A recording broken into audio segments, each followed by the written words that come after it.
Welcome to கிராண்ட்வாஸ் kitchen. வாழ்க வளமுடன், வாழ்க பல்லாண்டு. இப்போ நான் உங்களை ஒரு கேள்வி கேட்கட்டுமா? ரொம்ப ஜாலியாக ரிலாக்ஸாக பதிலை யோசிங்க. தெரிஞ்சதுன்னா நம்ம கமெண்ட் செக்ஷனில் சொல்லிடுங்க. தண்ணியே இல்லாத ஆறு எதுங்க? இன்னைக்கு நம்ம பார்க்க போகிறது ஒரு அப்படியே ஹார்ம்லெஸ்ஸாக மைல்டாக ஒரு ஸ்பைசஸோடு இருக்கிற ஒரு தக்காளி சாதங்க. ஸ்கூல் திறந்தாச்சு இல்லையா, குழந்தைங்களுக்கெல்லாம் லஞ்ச் பாக்ஸுக்கு ப்ரிப்பேர் பண்ணணும் இல்லையா. இதை 1 பாட் தக்காளி சாதம்னா கூட நம்ம சொல்லலாம், ஒன்றும் மேட்ரு கிடையாது. இதுக்கு வானலியில் ஃபஸ்ட்டு எண்ணெய் ஊற்றிக்கலாம். வானலி நல்லா காஞ்ச அப்புறம் எண்ணெய் ஊற்றிடலாங்க. எண்ணெய் ஊற்றின அப்புறம் அதில் கடுகு போட்டுக்கலாம், ஜீரகம் போட்டுக்கலாம், அப்புறம் உளுத்தம்பருப்பு போட்டுக்கலாங்க. அது கூடவே மைல்டாக ஸ்பைசஸ் ஒரு பிரியாணி இலை, இதை 2ஆக பிச்சு போட்டுடலாம். அதுக்கப்புறம் ஒரே ஒரு ஏலக்காய் பாருங்க, அதுவும் நல்லா அடிக்காமல் சும்மா அப்படியே பிச்சு போட்டிருக்கேன். ஒரே ஒரு கிராம்பு. இவ்வளோதாங்க இதில் உள்ள ஸ்பைசஸே. இவ்வளோதான். நம்ம மைல்டாக செய்ய போகிறோம், ரொம்ப ஹார்ஷாக செய்யாமல். ஏன்னா குழந்தைங்களுக்கு மத்தியானம் லஞ்ச் பிரேக்கில் சாப்பிட்றப்ப கொஞ்சம் ஹார்ஷாக இருந்தால் கூட தொண்டையெல்லாம் எரிய ஆரம்பிச்சிடும், ரொம்ப சிரமப்படுவாங்க. சின்ன குழந்தைங்கள்லேருந்து பெரியவங்க வரைக்கும் நம்ம ஆஃபீஸ் கோயர்ஸ் கூட இதெல்லாம் எடுத்துகிட்டு போகலாங்க. கார்லிக் ஒரு 6 பீஸ் போட்டிருக்கேன். அதை சின்னதாக கட் பண்ணி போட்டிருக்கேன் நான். அதை நல்லா ஃப்ரை பண்ணிடலாம். அது கூடவே ஒரு பெரிய வெங்காயம் கட் பண்ணி வச்சது அதையும் போட்டுடுறேன். பெரிய வெங்காயமும் கார்லிக்கும் லைட்டாக ஃப்ரை ஆகட்டும். இப்போ ஃப்ரை ஆக நேரத்தில் ஒரு 3 பச்சை மிளகாய் இருக்கிற மாதிரி போட்டுக்கலாங்க. இது பாருங்கள், இப்படி ஸ்ப்ளிட் பண்ணி போட்டிருக்கேன், பெருசாக தான். ஏன்னா சாப்பாட்டில் வர்றப்ப அதை அப்படியே எடுத்து போட்டுட்டு சாப்பிட்றதுக்கு சௌரியமாக இருக்கும். பொடியாக இருந்தால் வாயில் தட்டுப்படும், அதனால் போட்டிருக்கேன். பச்சை மிளகாய் ஏன் அப்புறமா போடுறேன்னா, எண்ணெயில் போட்ட உடனே ஒரு காட் வரும். அது நமக்கு ஃப்ரை பண்ணுறப்ப ரொம்ப இருமல் வர்ற மாதிரி இருக்கும். இது மாதிரி வெங்காயத்தோட போட்டிங்கன்னா அந்த காட் வராது. ஆஸ்வெல் அதில் உள்ள காரம் இதில் அப்படியே சாரிடும். இப்போ பொடியாக கட் பண்ணி வச்ச பீன்ஸ் போட்டுக்கலாம். ஏன்னா தக்காளி சாதத்தில் இதெல்லாம் போடுறாங்கன்னா லைட்டாக காய்கறிகளெல்லாம் சேர்த்தா நல்லது இல்லைங்களா. அப்புறம் ஒரு 1/2 கேரட்டு அதையும் போட்டுடலாங்க.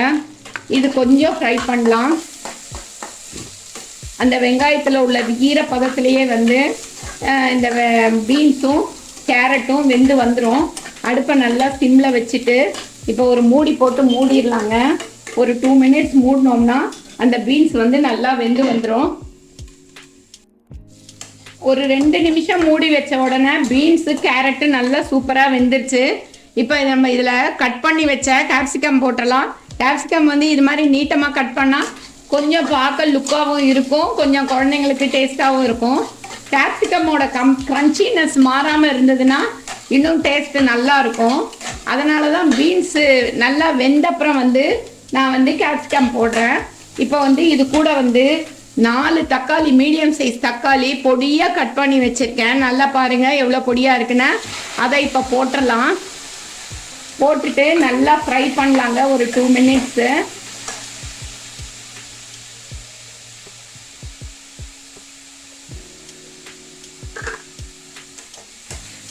இப்போ தக்காளி போட்ட உடனே நல்லா சீக்கிரமாக ஃப்ரை ஆகிறதுக்காக கொஞ்சமாக உப்பு போட்டுடலாம். உப்பு போட்டு ஃப்ரை பண்ணோம்னா தக்காளி நல்லா ஸ்மாஷ் ஆகிற மாதிரி ஃப்ரை ஆயிருங்க. அது ஒரு 5 மினிட்ஸ் ஆகும். நம்ம அப்படியே விடாமல் நம்ம கலந்துட்டு இருக்கலாம். நெக்ஸ்ட்டு ஒரு 5 மினிட்ஸில் அந்த தக்காளி எல்லாம் நல்லா மெர்ஜாயிருச்சு. நல்லா பாருங்கள், காய்கறி, தக்காளி, வெங்காயம், பூண்டு எல்லாம் சூப்பராக மெர்ஜாகி வந்திருக்கு. இப்போ அடுப்பு சிம்மிலேயே தான் இருக்கட்டும்.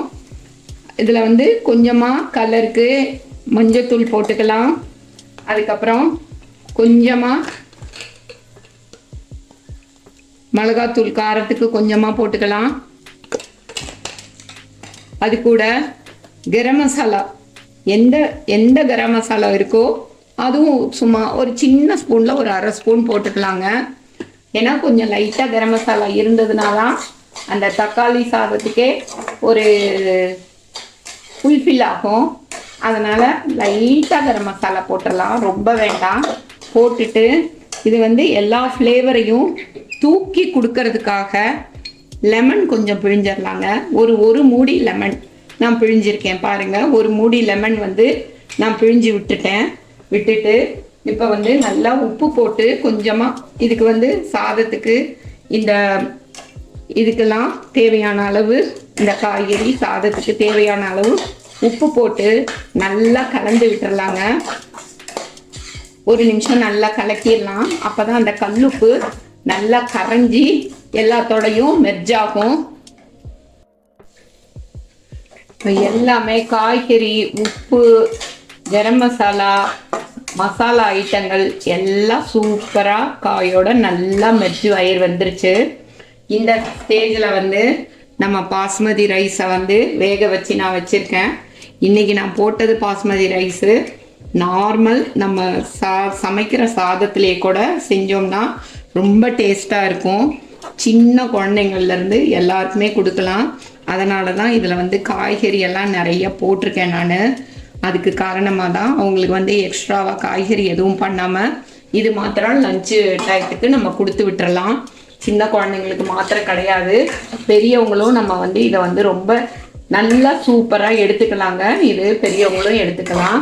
பாருங்கள், சாதம் வந்து பாஸ்மதி ரைஸை 10 மினிட்ஸ் ஊற வச்சுட்டு அதுக்கு ஒரு ரைஸுன்னா கொஞ்சம் பழசு வாங்கி கொஞ்சம் ஒரு மாதம் அது மாதிரி ஆச்சுன்னா 2 டம்ளர் தண்ணி பிடிக்கும். 1 கப்புக்கு 2 கப்பு பிடிக்கும்.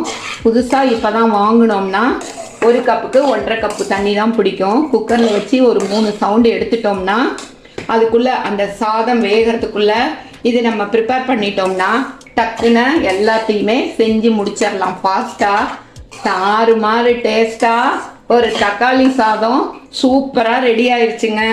இவங்களுக்கு மேலே வந்து இப்படி கொத்தமல்லி அப்படியே தூவி விட்டு அப்படியே நல்லா கலந்தோம்னா சூப்பரான ஒரு தக்காளி சாதம் ரெடிங்க.